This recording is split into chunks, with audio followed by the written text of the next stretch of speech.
Praise lord. దేవుని నామానికి వందనాలు. మీ అందరికీ నా వందనాలు. ప్రభు మనకి ఈరోజు ఇస్తున్న వాగ్దానం కొలస్సీయులకు రాసిన పత్రిక 4వ అధ్యాయము 5వ వచనం.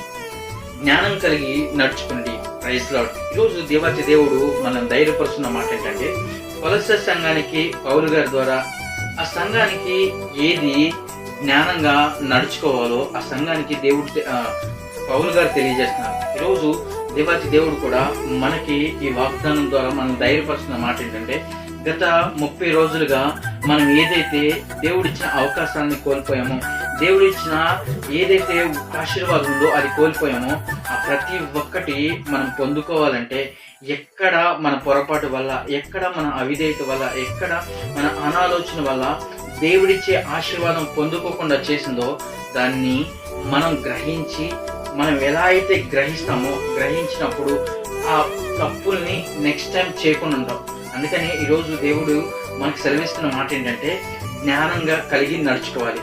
ఆయన ఇచ్చే ఉచితమైన జ్ఞానాన్ని మనం పొందుకొని ఎక్కడ అజ్ఞాన స్థితిలో ఉండకుండా ఆయన ఇచ్చే ప్రతి ఆశీర్వాదాన్ని జ్ఞానంతో పొందుకుందాం గాక. అటు కృప దేవుడు మనందరికీ దయచేయను గాక. ఆమేన్. Praise lord.